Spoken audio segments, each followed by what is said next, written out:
Welcome to today's episode, the podcast where we discuss the most recent installment of a different series every show. It is Tuesday, August 18th, Kyle Chandler's birthday.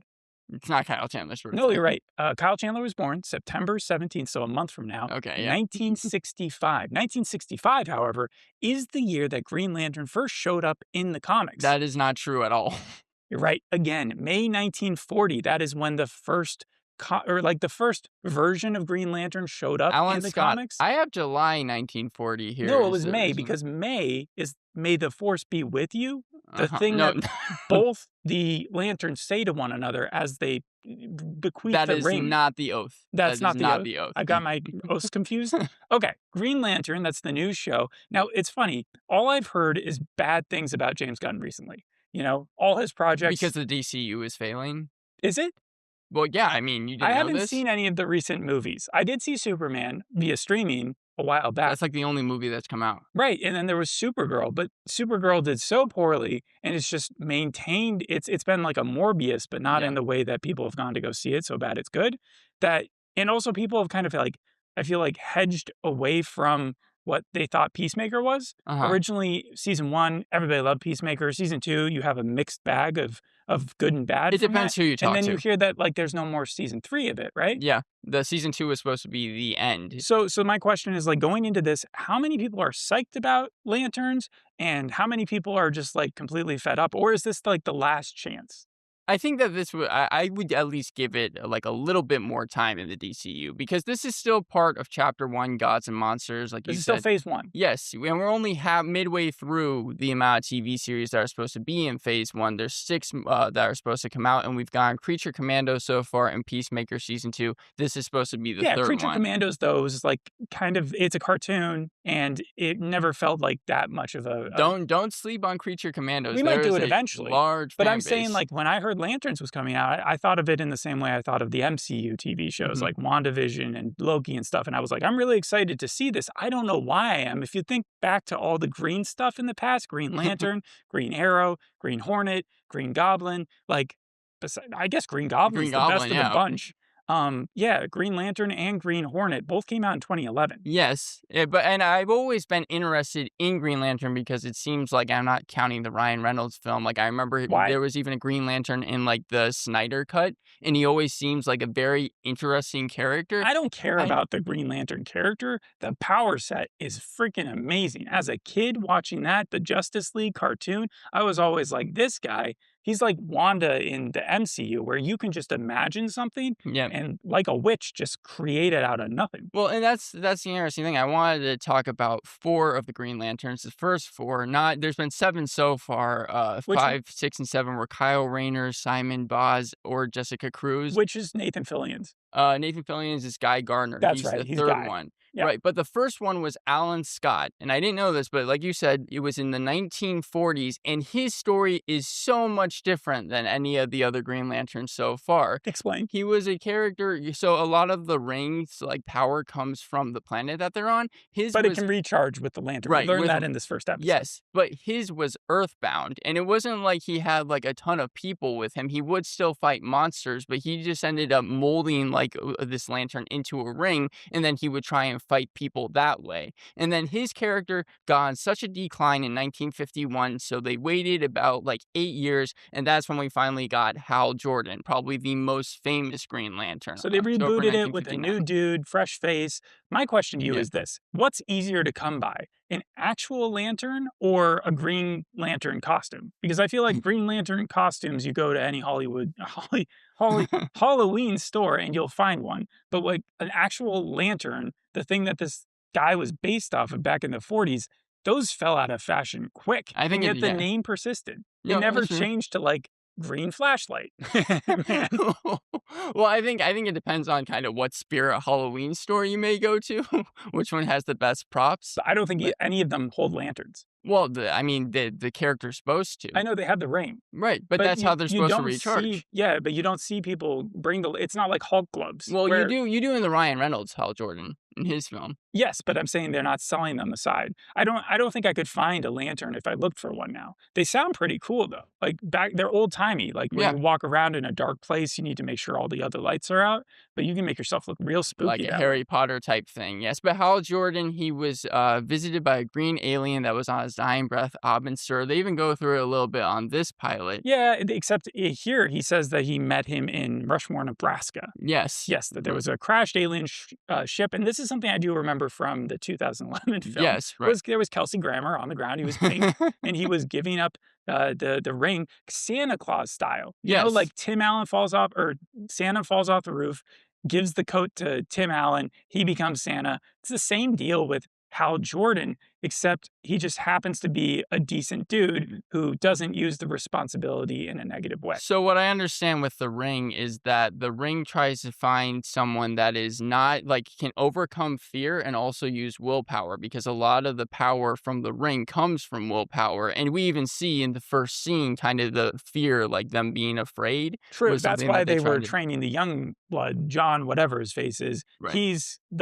been fashioned his entire life not to fear anything. Remember the last character that we had, someone who was trained not to fear, was Mhm. an It when they were going to Yes, chase that monster, and they of course. recruited someone from the military who had been to war, and they like damaged their amygdala or something, Mhm. something that like usually would cause fear in a person. He didn't even have it. And so they brought him to that town in order to fight the It monster. Instead, this guy's been used because they know that once he actually gets the ring, if he's tutored by Hal, then John will become like the super Green Lantern. Right, in John Stewart, yes, they got comic book accurate because he was pre-selected backup for Hal Jordan. What I find interesting about his character is he came along in December 1971, but was kind of irrelevant when the story came out. Decades passed, and producer Bruce Timm, does that name sound familiar at all? No. He created or was a big producer for Justice League and Justice League Unlimited and used John Stewart. And then suddenly that character kind of bolstered to stardom. They completely retconned his backstory, made him a U.S. Marine. And that's kind of why I think he's probably the main character in this story today. I mean, he's not the main.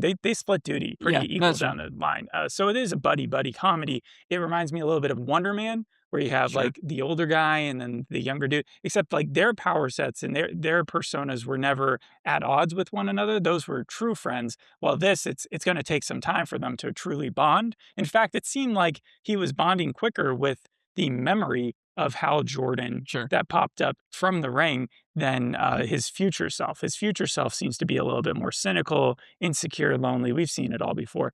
Should we talk about the episode now? Well, I just wanted to really talk because you were talking about comparisons. Chris Mundy, he wrote and produced shows like True Detective, and I don't think I've seen a show compared to more. I think mostly because of the timelines with the 10-year time jump and probably that being Oh, interspersed. I think that that's something. I would also compare this to something like Logan because this is supposed to be way more grounded, which, it's way more serious right, way than more. anything that we've seen from James Gunn before. And I feel like the world, even though you can like maybe argue this, is kind of supposed to just be normal. It just has superhero people. It would be in very strange to see Superman or like show up randomly. I Mhm. know it's a little before his time in 2016, or any of the other like the Peacemaker superheroes certainly wouldn't really Right. fit I don't quite think yet. I don't think we're getting any cameos, or at least this like sheer amount of cameos that we It got is in also Peacemaker strange season that you 2. would think that Guy and Hal would have had some sort of relationship, given Right. that they're both Green Lanterns. But yeah, we start off in 1996. Kind of reminds me of the way that Space Jam starts off, also in the 90s. And actually, not in the 90s. That would have started off in what, the 70s Yeah. with Michael Jordan like shooting hoops. I understand what you're saying. Definitely kind of like an old Him timey learning feel. from his dad. Yes. And I wasn't even sure if his dad was evil. John's dad seemed like he was prepping for a villain story at the very start because he wasn't allowing John to watch the interview where Hal was showing off like his chops on 60 Minutes. So I tried to do some research. I was wondering if Hal Jordan was a Tony Stark like character where his identity is just kind of known to the public. They straight up say I don't think it is in the comics. I think Oh. that it's like I think that they kind of changed that for the TV show. I thought you meant Tony Stark as in he's a rich guy. He's Oh got, yeah, like, no. but both of them lose their parents at some point, and that kind of sets them on their own journey. But yeah, so John is watching as like a 6-year-old or 7-year-old Hal go off on this interview and do a great job. He's a grounded human being. He's just wanting to be like the rest of the world, but he wants to fight for what's true. The only weird line was when he said at the very end there, and I think it was meant to be foreshadowing, Off-putting, okay. is that like once you've lost your parents, there's no reason to fear anything else. Yeah. I mean, it was sad, but also it was like, that's not really a message you want to propagate like out there. Like, that's not really what a mentor is supposed to say. And so it seems like even then he's struggling with fully understanding what his own dad's death did to him.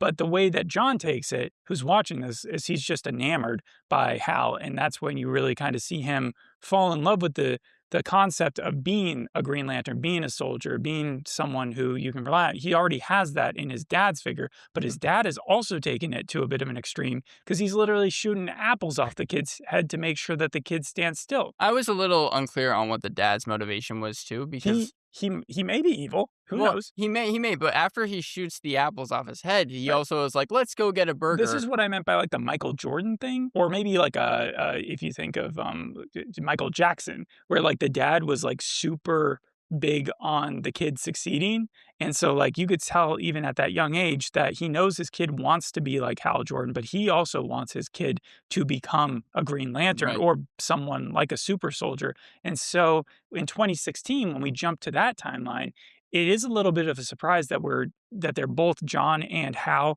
friends, or at least he is his mentee. But it's not completely unfounded. Like, we understand how it got there. They quickly explain that the military has gotten involved in who's going to be the next Green Lantern, and so they're forcing Hal in a way to train John in the ways of being a Green Lantern, and at the same time, Hal is resisting wanting to, I guess, give all of his secrets up so quickly. And we don't know if that's because of just personal insecurity. Maybe he is a little afraid of his own death and demise, given he's older. Later on, we're told that maybe he's just lonely. And then part of him also might have a death wish. So I think it's just a lot of competing factors. But we know that it's not exactly who he is as a person, because earlier editions of him were less cynical, were more open to teaching and stuff. He could have always been this way. It just could have maybe have been like whenever he was like in front of the public or an audience that he just decided to kind of put on this front. Almost I think like the boys. That's what I meant. Well, I don't think he was like, I think it's a subconscious thing. Like in the 60 Minutes interview, I think he was being honest to a fault, where at the very end, he made it very clear that he has a little bit of an insecurity. Right. Like, I don't have fear. And the thing that I've learned from my passing to my parents is not to have more empathy or anything like that. It's more just like, once you've been traumatized enough, you're numb to it. Mm-hmm. And it's like, that's a dangerous message to get across, because as you age, that'll only become more and more stubborn into your will. And as we've seen his version in 2016, when he's much older, he's joking around, he's still doing comedy, but there's like kind of a gruff edge where he's not nearly as open with John as he probably should be for someone who's learning. However, he hasn't hit a point where he's not helpful. He's more like House, Hugh Laurie's House, where he's just kind of teaching and a little bit mean behind that thought process. John creates kind of an interesting, he's not just some naive kid. No. He's used to dealing with harshness. And so he's not immediately thrown by too much of what's going on. He doesn't give up by any means. He knows that eventually this will be a good thing for him. And so he follows, after that whole debacle with him being thrown off the cliff, Hal all the way to Nebraska. Now, that was an interesting thing where we saw the Ring version of Hal, who talked to John for like 2 seconds and was like, "Hey, I should be nicer to you in my future self." But he said it was 10 years back, right? Yeah, the last update. So this is like he brought up the iCloud, yeah. Oh, did they bring up the iCloud? I just think of it kind of like a quantum leap scenario, or you've seen it a bunch of different times, but where there's like an AI version of a person. And yeah, I wonder if we're going to see that more and more in the 2026 storyline, if there's going to be another AI version of, or a backup that'll be helping John or not. We don't know. 2016, they end up in Nebraska. And what's going on there? There's like a weird high school shooting, which you would think would be super dark for either a Marvel or DC series. Well, they quickly track that back. I mean, even Hal Jordan quickly gets on there and he's like, "This doesn't seem like it would be a mass shooting. He thinks it's aliens right away." I know, but it doesn't really matter whether or not they're trying to like find a excuse to explain why this mass shooting wasn't a normal mass shooting. It's usually like you either play it super sarcastic, like, these should not be happening, so we're going to make fun of them just as a principle that there's so much violence that should not be there. Or you heavily dramatize how serious this stuff is. I don't usually see a middle ground where a show's just like, yeah, we got a school shooting. Could be aliens, could be normal. Like it kind of hit a weird note for me there. I agree with you. Marvel and DC usually don't even try to touch those type of topics. That said, you're right. Hal says immediately, this is alien work. And as soon as the police department gets involved, they'll be able to see that too. Police department gets involved and they do not. They are pushbacking on the idea of getting any extra or help from the non-government lanterns, who still have some privileges, but they clearly don't have the same privileges that an FBI official would or something, as was seen in later scenes where Hal gets into a fight and then actually has to go to court because he beat up some dudes. How fast did you realize that Hal was right about the aliens? Like it took I me... always presumed he was Yeah, right. because otherwise, this is the problem kind of with TV shows. I feel like is that whenever a character is so on, like So gung-ho? yeah, about it, that they're automatically right because otherwise there's no way to make them likable. I do feel like I was in John's camp. I don't think John ever didn't believe there were aliens either. I think he started off by saying, this looks like a school shooting, but we wouldn't be here if that was the case. Mm-hmm. So he knows that Hal is right about most of the stuff. Even at the ending scene where the interrogation is going on, because we go training for most of the episode, then there's a recruitment part where they go to the ranch and those guys try to recruit them. And then at the end, at the interrogation happening, the cop is the one who's like, this Hal dude is a washed up loser. He doesn't know what he's talking about. And John is never the one to disparage the guy. He's just like, no, he usually knows what he's talking about. And that's why I trust him, despite him being a jerk to me all the time. So there was never really a moment where, despite how Hal was acting, despite how drunk he would get, that he ever seemed like he wasn't in control of the situation. I would say the interrogation does stretch it to a bit of a limit. I really like the turn and how that guy went from hick from wherever who had visited and then only knew stuff about football and things surrounding that. But when he started talking about Obama, like he literally could only list off the most basic of facts. So there was a couple things about that. You're talking about his interview with Waylon Sanders. The more and more I think about it, Hal Jordan reminds me a lot of Hancock at the beginning of that movie, if you think about it. But also in that recruitment scene, I understood the point that he was trying to make, that Hal Jordan was trying to make, when he's like, you're in Nebraska and you don't really have anything about Barack Obama.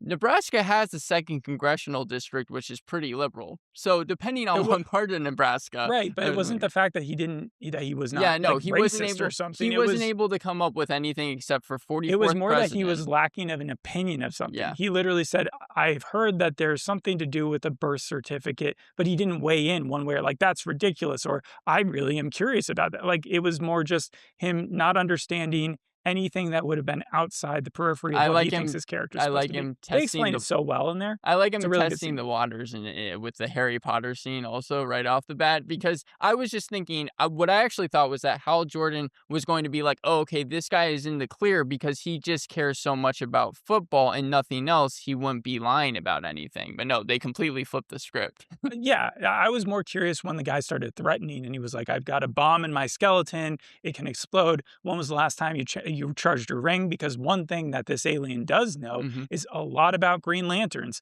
And so when he starts bringing up all of Hal's weaknesses, I thought that was a really good way for a TV show to go about identifying a main character's problems without shoehorning it in or feeling like expositional weight that was just like having to be put on there. It felt like very organic in that story. I also thought it was really smart that Waylon was the one to say the oath as opposed to Hal. The first time you hear the oath, which every single Green Lantern fan knows. Definitely not that, but like in Brightest Day and Blackest Night and all that, I thought that, yeah, in terms of like... Sounds like a witch's spell. And Waylon is on... Well, I think that's part of the reason why they brought up Harry Potter, but Waylon is only in that show, really, that one scene, and I thought, this could have really good villains if every villain is like him. Waylon Sanders? Yeah. The only other Waylon I know is Waylon Smithers, like from The Simpsons. But yeah, no, he's a football whiz, doesn't know anything about Hogwarts. And I like how he described the Earth when he finally came out. And he was just like, he kind of did the Invincible twist where like they show off that they are Viltrumites and they're like this salty, smelly world. Who would want to live here and learn to do all this unless there was some extraterrestrial mission that I have? Did it remind you the littlest bit of Sugar also? Yeah. No, the Colin Farrell, it didn't at the time, but now it does. Yeah, so the only part we talked a little bit about the interrogation. We talked a little bit about at the very beginning the training. Really, what that entails is Hal just consistently sticking John in whatever awkward position he possibly can think of, Yeah. and having him or like just off the cuff figure out what to do rather than giving him full instructions on what to do. And every once in a while, he'll be like, how did you get to that mode of thinking? So that he can kind of track. But I wouldn't say he's like Hancock, because Hancock is, at least at the beginning of the movie, was like just some drunk. He was a has-been. Right. Well, I feel like Hal does have a method to his madness. Ultimately, he does want this kid to succeed. It's just more about he doesn't want him to succeed anytime soon. No, I agree with you. My reason for comparing him to Hancock was just because of it was supposed to be kind of like of age in the I got it. gruffness that the characters had. Right. Sure. And then the recruitment scene was basically you've got Hal gets stuck in jail. He had this crazy plot in his head where he was going to get some people at the bar upset with him What'd you think of by his? playing the Yeah. same annoying song. What was the song again? It was like Key something, Brand New Key or Yeah. something like that, over and over and over again. Pure John Mulaney sketch. Yeah, like Salt and Pepper Diner. Yes, you could look that joke up if you haven't heard it, because that's literally how to get people upset with you. So he gets stuck in jail, but instead of being able to talk to this alien and interrogate him earlier, that's where the sheriff is smart and is like, no, we stuck him in a broom closet. And it took her husband showing up at the courtroom, who was a lawyer, to get him off the charges. Billy Megan. Yeah, and that was played by Jason Ritter. Yep. Low key, a cameo? I don't know. Recurring character. I think he's going to be in more of the show. Yeah, interesting, because I haven't seen him in too much. The other person, Will Macon. Yeah, so Garrett from like the only place he started off as Raising Hope guy, right? Like that he was the dad in Raising Hope, and then ever since it feels like he only plays villains. I only know him from Justified. He was in the final season and he was a villain in Justified. Kind of like a third-dairy villain, if that's a thing. Yeah, but he was like a goofball in Raising Hope. Same way kind of in Justified. Here he's playing a way more serious role. He also looks way too young to be that grandpa, like to be either Jason Ritter's dad, I think. That's who he's playing. And so I don't know how the ages work there. But also the grandma, who we find out that, because we saw John flirting with this girl and then they have sex in the truck, and he uses his ring as a lighter, which I think is like, that'll be my main criticism for the show, is like, when you have the Green Lantern ability at your disposal, how are you not showing us some more cool shit? That exact scene reminded me so much of Chad Vader. I remember he lights a cigar with his lightsaber, and the second I saw that, I just couldn't help but think of that episode. Yeah, but again, he ends up sleeping with a grandma, but she didn't look anywhere close to as old as someone. When the kid said grandma, I was just shocked. Would it surprise you if Zoe Macon, because that's the grandma you're talking she's about, probably like 60. She's only 3 years older than Carrie Kane, the so she's in her 50s then. Yeah, 53. Then what are they doing? This is, you know what this is? This is like some sort of Twilight BS. This is like a vampire family. They're the aliens. Well, I mean, I know that the guy who plays William Macon, he's 61 years old. Right. So it's not insane in terms of the age. But Jason Ritter is 46, 47. Yeah. So that's like, what, 14 years old? I guess it's possible. Gross. But he has his own private militia, not Jason Ritter, but Will Macon. And he is able to tell Hal enough, because Hal's like, why did you pay my bail? And the guy's like, well, for the aliens, of course. Like, we know that there's some sort of attack happening and we want you on our side. So right now, they seem like they're aligned. In 2016, that goes on to seem like it, like that thread continues up until the interrogation. The alien explodes, kills itself, tries to kill off a bunch of the town, isn't successful because the lantern had enough power in that ring to like keep it from doing too much damage. It did like blow up the courtroom. I thought that they wrote it into a corner. Maybe you could say that the alien was lying, but the alien made it seem like no matter the power of this ring, he was still going to be able to take out, he said, the whole entire town. And no.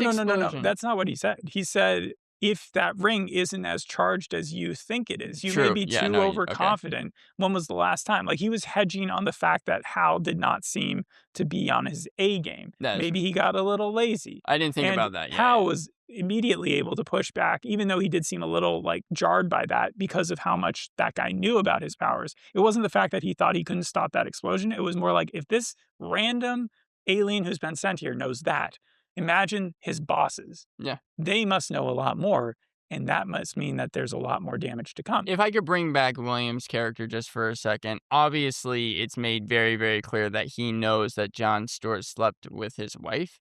But I Yeah. also think that, like, I like how any single time kind of dialogue, you always knew that there was something kind of bubbling underneath that showed his villainy, even though, he wasn't twirling Yeah, his mustache. that guy's not a good Yeah. guy. And then in 2026, if we needed any further confirmation that bad stuff's going to happen, you see John again. He's coming back into town in Rushmore, Nebraska, and immediately I was like, oh, Green Lantern's dead. Like the Hal version is Hal dead. Jordan. And so he meets up with the lady cop again. What's her Carrie. name? Carrie. Okay, so She Carrie. was made just for the TV show. She's not in the comics. I didn't think anybody in the Rushmore area would be You'd be from right. the Yeah. TV show. Aside Or from the comics, I mean. aside from John Stewart and Hal Jordan, they're basically the only people from the comics. Yeah, I didn't know much about this show going in, but it wouldn't have surprised me if it was like a one-off, like almost like a Supernatural, where yes, the cops might return in one form or another, like season to season, but it's like Reacher. They go town to town. Yeah, right. But it does seem like a lot's going to happen at Rushmore, Nebraska, so that's not the case. So she brings John to the same place. It's snowing now, to where they were hanging out on the football field bleachers, and that is where it seems like Hal has been shot in the head and his Green Lantern ring is missing. At least he's sitting up, he's got blood on his head, his hand is empty, but obviously there's going to be a full mystery surrounding that. So there's your True Detective for you. You've Kyle got Chandler multiple different questions going on. Kyle Chandler can just not make it out of a pilot alive. He always gets shot. Okay, so I don't want to be like spoiler review or anything here, but like literally you spend an extra 2 seconds after the credits roll and they give you like the breakdown of why they thought they made a great episode. Right. But it also shows you like a preview, which I skipped over. And the first thing I think, like even with the skip, I think I heard Kyle Chandler say something like, "I'm still alive." Yeah. so I don't know if there's ever a series that I can see them reasons why they would keep him almost Doctor Who style, just circumnavigating around that planet. It reminds me when I watched the pilot of La Brea back in 2021, and there was a saber-toothed tiger that charges the main characters at the very end of the first episode, and then the promo for the next episode was the saber-toothed tiger getting shot. Right. No, it's just like that. The other thing that it reminded me of, funny enough, is Bologna, the Jesse Plemons series, where he was a movie where from the very beginning, he's very convinced that he's in a world full of aliens, and it's just about his crazy pursuit of that. Mm-hmm. Now, that's not saying he's either right or wrong, but the kind of the similarity with how Hal was just so sure of himself, I saw kind of a similarity in that. I think that Kyle Chandler, he can honestly, I remember he was in Wolf of Wall Street for like less than 10 minutes, and his scene was like one of the most memorable scenes from that film. And I think that anything that he's in, I'm always going to be very interested in. I know that they tried to get Matthew McConaughey, Ewan McGregor, even Josh Brolin to do the role, but I'm really glad, because he originally was going to pass up on it, that his kids actually were the reason why he decided to sign on, because I think he's a great Hal Jordan. I truly can't see Matthew McConaughey in this role. Like, it just doesn't seem like it would fit him. I agree with you. Kyle Chandler is a fun actor to always watch. I don't know too much about John right now, but he does have a beard. It is funny to kind of see them, how they ageify them in each version, and then how they have to youngify Kyle Chandler. At the same time, I wonder if he's going to be in the next Friday Night Lights when that comes out. Probably not. You're talking about Aaron Pierre as John, and I do find it funny because he was a main role in Krypton, and I don't know what I know you watched some of Krypton. Is that like a DC show? Oh yeah. Yeah. That was like, it was on Superman's home planet. I just remember there was a guy named Adam. I don't even remember if like Superman was, I think he was in it, but like there was like a young version of him or something. I don't know. But this show, I'll give it a 50-minute pilot, an 8 out of 10.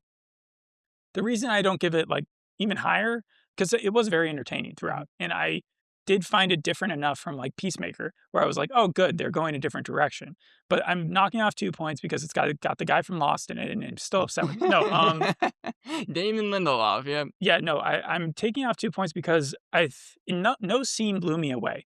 And it feels like with all the pilots we get, there are a lot of them nowadays where they throw everything at that first episode. Yes. And they can put some incredible stuff. And there wasn't just like one super duper moment. So it's not a 10 out of 10, but I'll say it's definitely worth tuning in for the first episode and seeing where it goes. I agree with you. I'll push your 8 out of 10. I thought that it was a very entertaining pilot. You do have Damon Lindelof, so Lost, Leftovers, Watchmen. Tom King, the comic book writer, he created the comic book Supergirl Woman of Tomorrow, which the movie was based off of. And Chris Mundy, who has, again, worked on things like True Detective and Ozark. They wrote the series Bible. I know that this has been in the works ever since even Greg Berlanti's name was attached back in like 2019. He did a lot of DC shows, and they weren't even going to focus originally on John Stewart and Hal Jordan. They were going to focus on different Green Lanterns, but then, DCU, James Gunn kind of came in and decided to change the whole thing. It's gotten good reviews. It has a 90%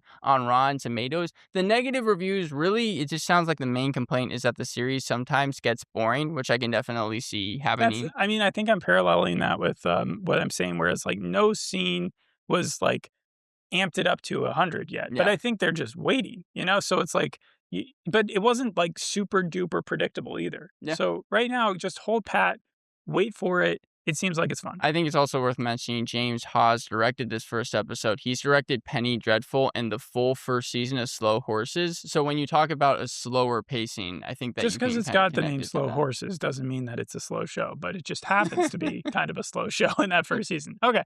If that's it, thanks for listening. We'll see you in the next episode. Hope you enjoyed this one. Bye. Bye.